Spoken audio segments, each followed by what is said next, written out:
Hello, everyone, and welcome to today's webinar, a digital PCR-based protocol to detect and quantify RNA editing events at hotspots. I am Marie Stone of LabRoots, and I'll be your moderator for today's event. Today's educational web seminar is presented by LabRoots and brought to you by Thermo Fisher Scientific. To learn more, visit thermofisher.com. We encourage you to participate today by submitting any questions you may have during the presentation. To do so, simply type them into the Ask a Question box and click Send. We'll answer as many questions as we have time for at the end of the presentation. You may also submit any technical issues here as well if you have trouble seeing or hearing the presentation. I'd like to now welcome our speaker, Dr. Rémi Buisson, Assistant Professor, Biological Chemistry, University of California Irvine School of Medicine. Dr. Buisson, you may now begin your presentation. Hi, good morning, everyone. So today I'm going to present some of the work we did in my lab using the digital PCR to detect and quantify RNA editing events at specific hotspots. So before to introduce you about what we did with the digital PCR assay, I'm going to talk a little bit of what we are doing in the lab currently.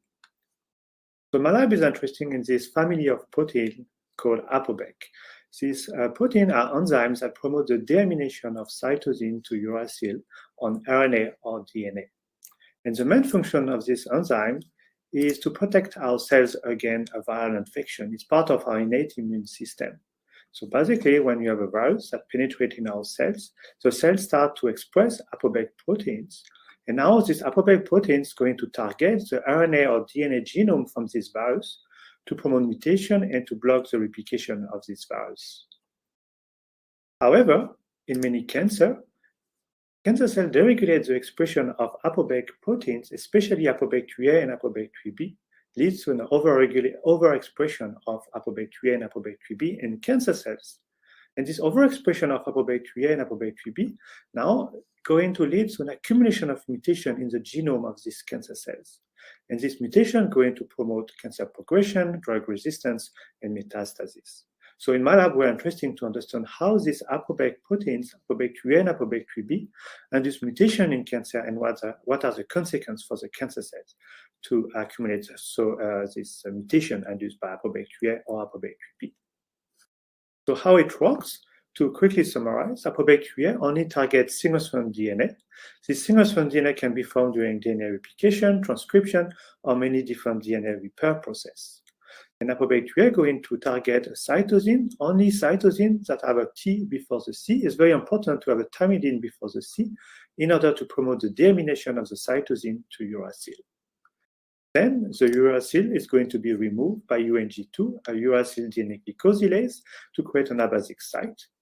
This abasic site is going to be repaired. If it's not correctly repaired, it's going to lead to an accumulation of mutation in the genome of the cells.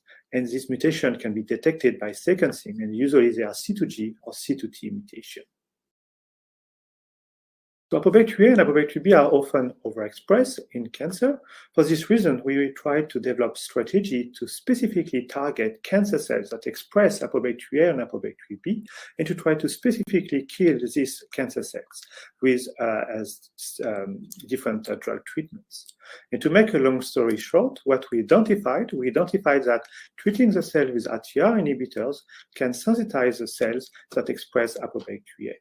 So for example, in this graph, when we express ApoBec3A using a DOX-inducible promoter, these cells that express ApoBec3A here in red are very sensitive to ATR inhibitors. However, if we express the catalytic dead version of ApoBec3A, so point mutation that destroy the active site of the protein, these cells are not anymore sensitive to ATR inhibitors. So it's just an example to illustrate how we can specifically target cancer cells that express ApoBec3A using here an ATR inhibitors. So the next goal now is to try to identify these tumors that express ApoBec3A to be able to target them with an ATR inhibitors. And that can be challenging because ApoBec3A expression is very transient during the development of a tumor. ApoBec3A is transiently expressed following different stresses, leading over time to this accumulation of mutation in the cancer genome. So when we collect the tumor and sequence the tumor, we don't necessarily detect ApoB3A expression, but we're going to detect ApoB3A-induced mutation. So here our goal was to develop a method to quickly detect if a cancer cell, a tumor, can express ApoB3A as ongoing activity of ApoB3A, and to do so in a way that is faster and not as time-consuming as sequencing the tumor. So to do that, we use the fact that ApoB3A do not only target DNA, but also RNA to promote RNA editing. So we analyze in thousands and thousands of patient tumor samples RNA editing event induced by ApoB3A to identify the sites that are specifically edited by ApoB3A. And we identified hundreds of sites in these patient tumors that are specifically edited by ApoB3A. Two of the most edited sites that we identified in this patient are located in DDost and CYFP1 genes. And you can see here this gene, this site are edited in a RNA that form a specific structure. Is from a hairpin with a loop of 4 nucleotides, and the UC site is inside the loop. The UC site is targeted by ApoB3A. And you can see inside the loop, the sequence inside the loop is very conserved between both sites. And that's because this substrate, this site form a perfect substrate for ApoB3A activity. And this is why patients always accumulate mutation at this position. So because ApoB3A always targets this gene at this position, we can now develop a specific assay to monitor RNA editing event at this precise location. To do so, we develop a digital PCR-based assay to monitor ApoB3A activity at a DDoS site. In this assay, what we're doing, we collect RNA from cancer cell or patient tumor samples that is edited or not by ApoB3A. We retrotranscribe to DNA using RT-PCR. Then we're going to use a TACMAN assay to monitor RNA editing at this DDoS position. So we're going to use 2 probes together. One probe is going to recognize the wild-type sequence of DDoS with the X fluorophore. The second probe is going to recognize the mutated version of DDoS with the FAM fluorophore. And we will, at the same time, we're going to use 2 primers that are going to amplify the regions between that contain the edited site. And during the amplification, the polymerase is going to degrade the probe to release the quencher, and now we can detect the fluorescence. So it's going to be the X or the FAM, depending on the template DNA. But before to start the PCR reaction, we're going to separate the PCR in thousands and thousands of partitions in a way that each partition contains 1 DNA template. And only then we're going to start the amplification.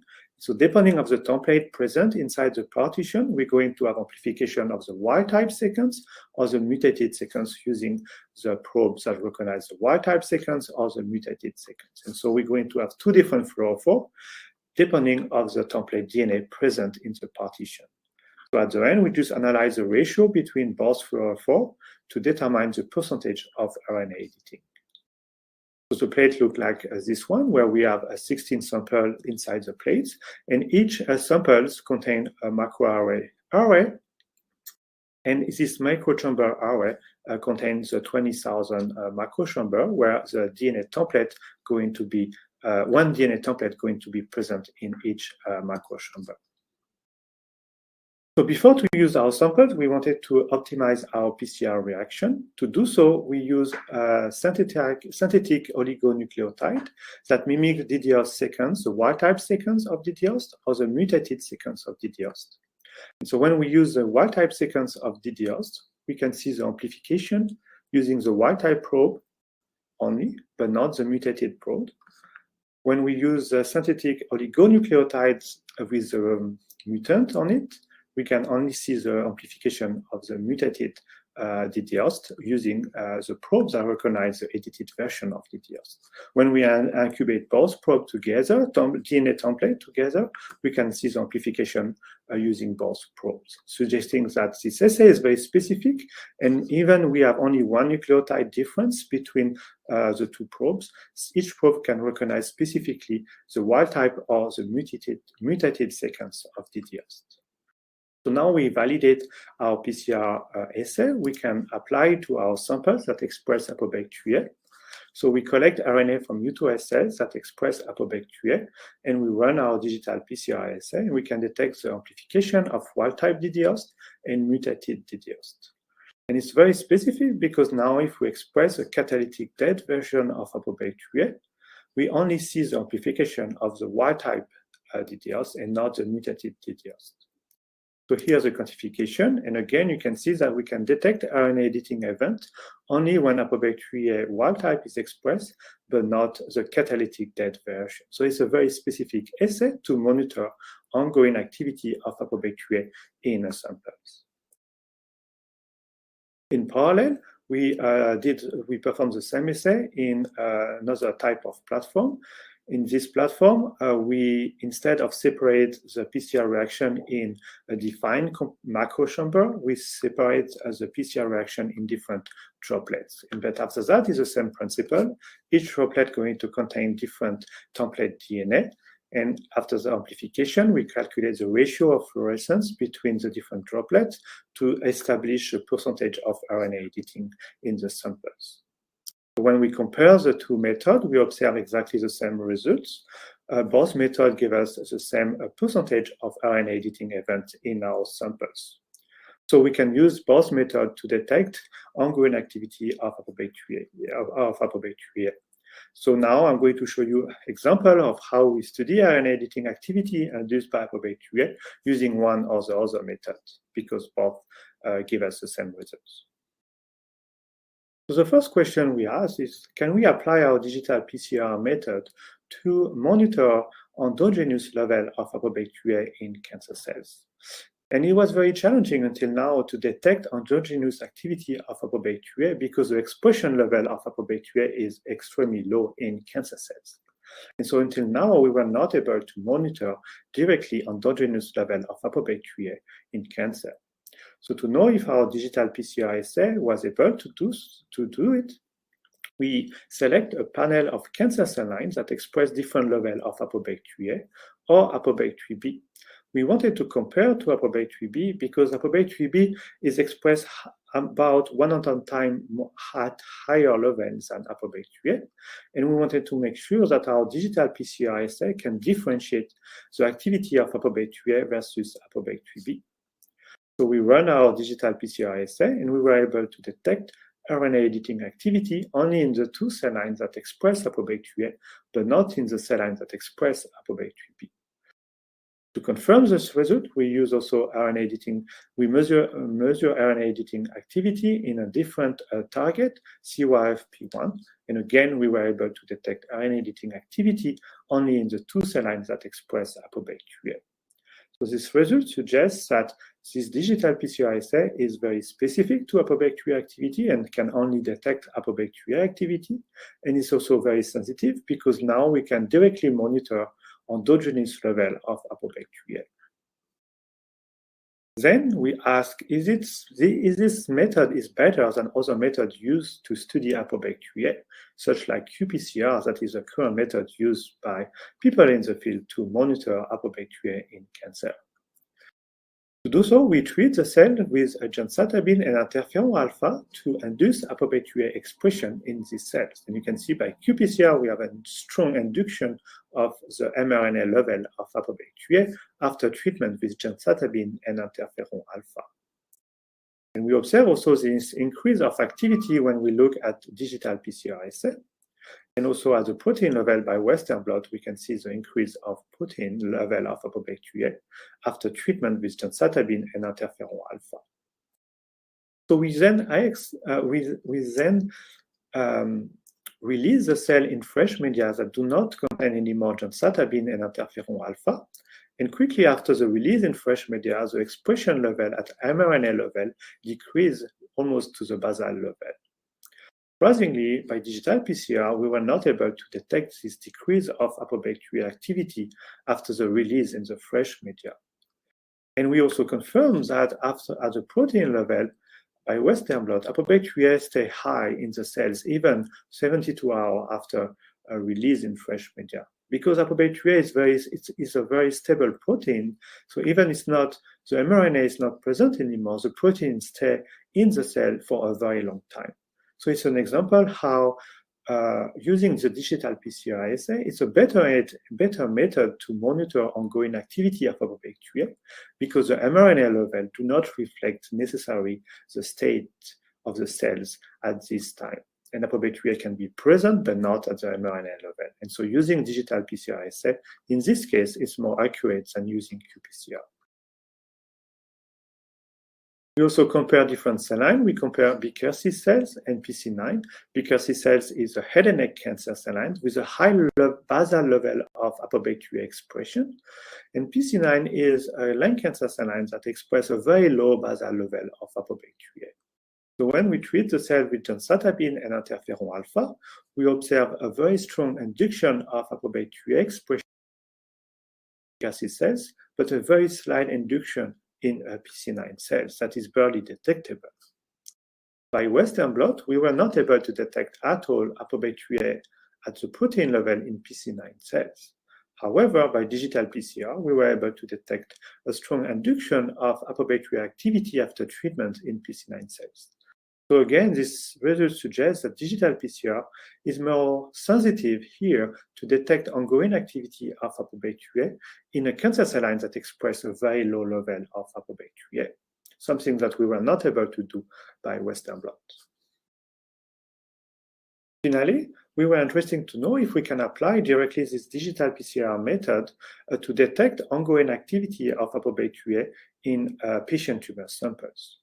Do so, we collect here at UCI blood cancer samples from patients with blood cancer, and we monitor ongoing activity of ApoB3A using our digital PCR assay, and we were able to detect a wide range of activity across these patients. Interestingly, we were able to identify which patient accumulate high level of ApoB3A activity. And so you can imagine in the future, we can use this digital PCR assay to monitor ongoing activity of ApoB3A and to try to identify which patient we can treat, for example, with TR inhibitors that I show you at the beginning can specifically target and kill cancer cells that express a high level of ApoB3A. So in the future, we would like to try to see if we can use this digital PCR to identify these patients that should be treated with TR inhibitors and to try to kill these cancer cells with a higher ApoB3A expression. I would like to finish by thank people in my lab that perform this work. First, Pegah Jalili, a postdoc in my lab, and Son Hu Ho, a grad student in my lab that performed most of the experiment I show you today. And also I would like to thank my collaborator, Mike Lawrence, that helped us to identify RNA editing site in patient tumor samples that after that we developed as a digital PCR. Thank you very much, and I'm happy to address any question. Thank you, Dr. Buisson, for your informative presentation. We will now start the live Q&A portion of the webinar. If you have a question you'd like to ask, please do so now. Just click on the Ask a Question box located on the far left of your screen. We'll answer as many questions as we have time for. So let's get started. Our first question is, given the use of dPCR to monitor ApoB activity and efforts with ATR inhibitor, can you comment more about the potential of following RNA editing events as a companion diagnostics and what still needs to be done?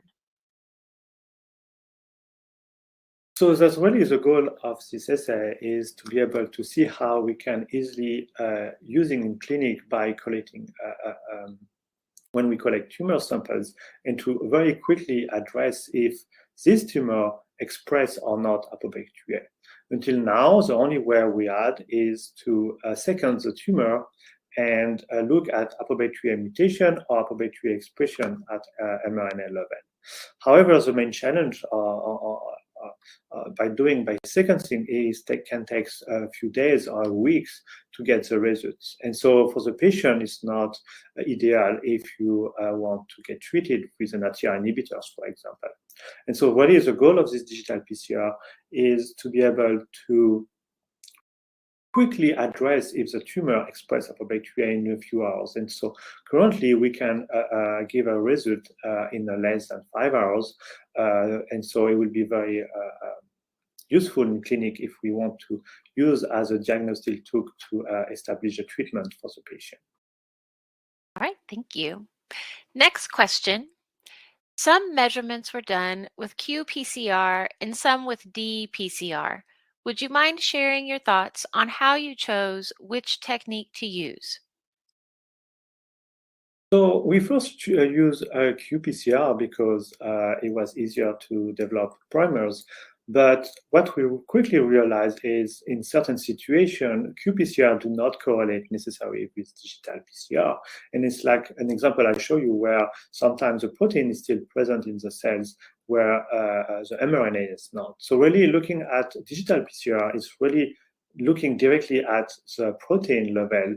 That's something not possible with the qPCR. So that's really the advantage. Here is a direct measurement of the enzymatic activity of apobacteria and not an indirect measurement of just the mRNA levels that do not necessarily reflect to ongoing activity in a sample. So that's really the reason why here we are mostly interested to use the digital PCR because we can directly monitor the ongoing activity of apobacteria directly and not through a direct assay. All right, thank you. Next question. If there's a spatial correlation, i.e. with epithelial cells, is there also a temporal correlation where, depending on the stage of cancer, there is an increase in apobec activity contributing to tumor mutagenesis?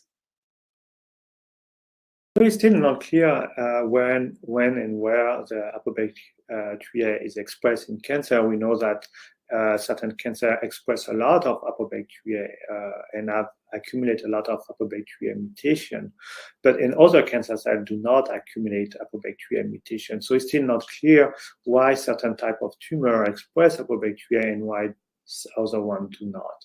So I think it will be still interesting in the future to try to better understand the mechanisms that regulate apobacteria expression in cancer to determine how cancer cells deregulate apobacteria expression to induce mutation and promote cancer development. Thank you. And it looks like we have time for one more question. Was it difficult to incorporate dPCR into your experimental plans? Were the data easy to interpret? Yes, it was very easy to develop this assay. The main challenge we had is to find primers that specifically recognize the wild type or the mutated version of a DT-host. So it took us a little bit more time to find the perfect primers that do not recognize the wrong sequence. So that was the main challenge for this assay. But once the primer were developed, it's just very, very easy to monitor, and the analysis of the percentage of RNA editing is very easy to obtain because the software basically calculates everything for us. So only the design of the primer can be a little bit challenging for that, but once the primer are developed, it's very easy to run. All right. Thank you, Dr. Buisson. Do you have any final comments for our audience? No, yes, my only advice is really